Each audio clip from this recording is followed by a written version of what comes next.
Good morning students, welcome back to the channel. मैं हूं प्रताप सिंह और आप देख रहे हैं आईटी ज्ञान। तो आज की इस वीडियो में हम देखेंगे सिंगल लेवल इनहेरिटेंस के बारे में। तो इनहेरिटेंस के बारे में हमने पढ़ा कि जब किसी पहले से बनी हुई क्लास के आधार पर और नई क्लास बनाते हैं उसके गुण धर्म अपनाकर, तो उसे इनहेरिटेंस कहा जाता है। और इसके हमने 5 प्रकार देखे थे इनहेरिटेंस के: single level inheritance, multi level inheritance, multiple inheritance, hierarchical inheritance और हाइब्रिड इनहेरिटेंस।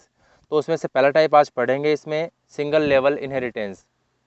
तो डेफिनेशन देखें अगर इसकी, तो ऐसा इनहेरिटेंस जिसमें एक बेस क्लास हो और एक डिराइव्ड क्लास हो, उसे सिंगल लेवल इनहेरिटेंस कहा जाता है। जैसे कि आप यहाँ देख पा रहे हो कि पहले से बनी हुई एक बेस क्लास हो और उससे जब हम एक डिराइव्ड क्लास बना दें तो यह है सिंगल लेवल इनहेरिटेंस। ठीक है, ये इसमें बेस क्लास हो जाएगी और ये इसमें डिराइव्ड क्लास हो जाएगी। अब देखते हैं इसका एग्जांपल, तो जिससे थोड़ा सा अच्छे से समझ में आ जाए। ये देखिए, शुरू करते हैं यहाँ से। हेडर फाइल्स के बाद में हमने यहाँ से क्लास शुरू की है, क्लास डेटा। ठीक है, तो फर्स्ट क्लास हमारी बन जाएगी, जो बेस क्लास हम बनाएंगे वो है हमारी डेटा। अब देखिए डेटा क्लास में क्या क्या होगा। प्रोटेक्टेड मेंबर हैं इसके, प्रोटेक्टेड यहाँ पर शुरू किया है। प्रोटेक्टेड मेंबर हैं इंटीजर एक्स और वाई। ठीक है, ये दोनों ही प्रोटेक्टेड मेंबर हैं। तो इस क्लास में क्या क्या मिला हमें, इस क्लास में एक्स और वाई है, और उसके बाद में पब्लिक अनुभाग के अंदर और फंक्शन बनाया है यहाँ पर वॉइड गेट डेटा, और 2 इंटीजर प्रकार के इसके आर्गुमेंट हैं, इंटीजर ए और इंटीजर वाई। तो जब भी गेट डेटा फंक्शन को कॉल करेंगे, आर्गुमेंट के रूप में ए और वाई को वैल्यू दी जाएगी यहाँ पर, जो क्रमशः एक्स और वाई में इनपुट हो जाएगी। ठीक है, तो डेटा क्लास में एक चीज़ और बन गई यहाँ पर, गेट डेटा नाम का फंक्शन।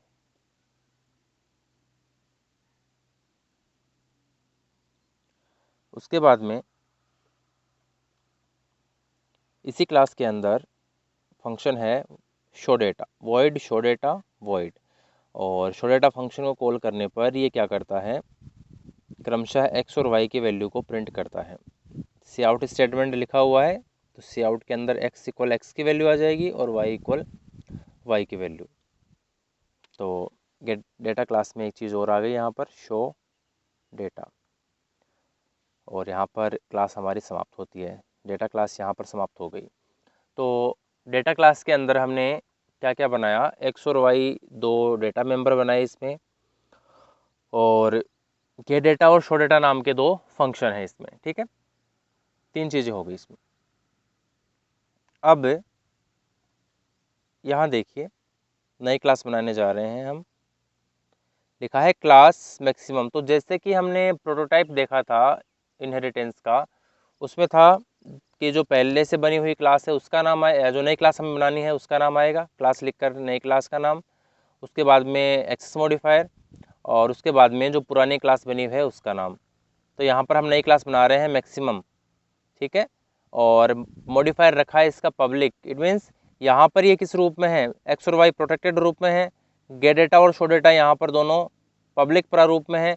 तो जिस तरह से इस क्लास में काम करते हैं डेटा क्लास में, उसी प्रकार जो नई क्लास हम यहाँ पर बना रहे हैं मैक्सिमम नाम की, ये सारे उसमें भी आ जाएंगे। मतलब यहाँ पर जो ये दे रखे हैं ये सारे के सारे यहाँ पर भी आ जाएंगे। ठीक है, सेम हो जाएंगे यहाँ पर ये।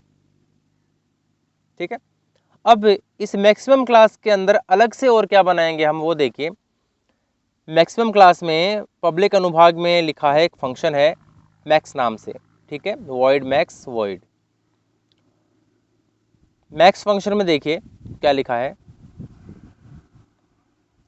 If X greater than Y. देखिए अब एक्स और वाई दोनों कैसे हैं, प्रोटेक्टेड है, डेटा क्लास के प्रोटेक्टेड मेंबर है एक्स और वाई। लेकिन हम इसका यूज़ कहाँ पर कर रहे हैं, मैक्सिमम क्लास में कर रहे हैं, क्योंकि हमने मैक्सिमम क्लास है डेटा क्लास के आधार पर बनाई है यहाँ पर। तो एक्स और वाई अब डेटा क्लास में भी, इसमें मैक्सिमम क्लास में भी आ गए, ठीक है।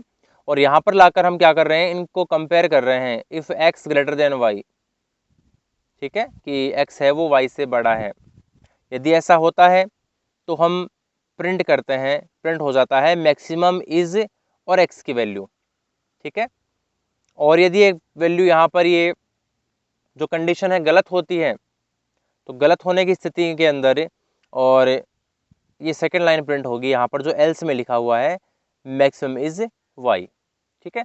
तो इनपुट करवाया हमने डेटा क्लास के अंदर और कंपेयर कर रहे हैं हम यहाँ पे मैक्स क्लास के अंदर, और यहाँ पर कंपेयर हमने किया तो कंपैरिजन के अंदर कंडीशन ट्रू होगी तो एक्स की वैल्यू प्रिंट होगी, मैक्सिमम इज एक्स की वैल्यू आ जाएगी। और कंडीशन फॉल्स होने की स्थिति के अंदर मैक्सिमम इज और उसके बाद में वाई को मैक्सिमम दिखाया जाएगा, ठीक है। और यहाँ पर ये क्लास समाप्त हो गई, ठीक है। तो एक प्रोग्राम के अंदर दो क्लास बन गई, हमने पहले डेटा क्लास बनाई और उसके आधार पर मैक्सिमम क्लास बना दी। मतलब जो कुछ भी डेटा क्लास में था वो सारा किस में आ गया, मैक्सिमम में आ गया। तो मैक्सिमम के अंदर डेटा क्लास के सारे सब कुछ आ गया और साथ में इसमें एक जो फंक्शन है मैक्स वो भी इसका आ गया, ठीक है। मेन फंक्शन में देखते हैं, इसमें लिखा है मैक्सिमम एम। अब मैक्सिमम क्लास का ऑब्जेक्ट हमने बनाया है एम, तो देखिए एम जो ऑब्जेक्ट है वो मैक्सिमम क्लास और डेटा क्लास से दोनों के जो भी मेंबर्स हैं उनको एक्सेस कर पाएगा। यहाँ पर देखिए कैसे लिखा है हमने एम डॉट गेट डेटा। तो गेट डेटा फंक्शन वास्तव में है कौन से क्लास का, डेटा क्लास का। काम में कौन ले रहा है, मैक्सिमम क्लास का ऑब्जेक्ट। तो एम डॉट गेट डेटा और वैल्यू दी है 4 और 9, तो 4 और 9 किस में आएंगे, ए और वाई बी, इसमें सॉरी ए और बी के अंदर, और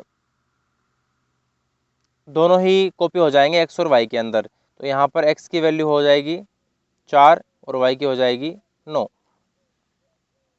उसके बाद में एम डॉट शो डेटा, तो एम डॉट शो डेटा, यहाँ पर भी एम ऑब्जेक्ट है मैक्सिमम क्लास का और शो डेटा फंक्शन है डेटा क्लास का।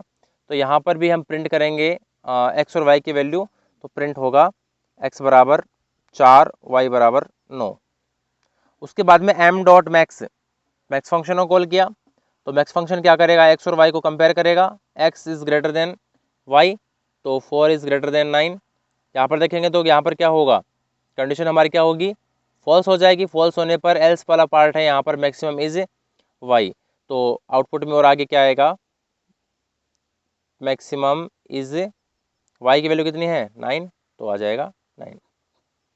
ओके, तो हमने देखा कि किस प्रकार से एक बेस क्लास बनाई हमने डेटा नाम से और उसके आधार पर हमने जो डिराइव्ड क्लास है मैक्सिमम वो बना दी। Okay, thank you.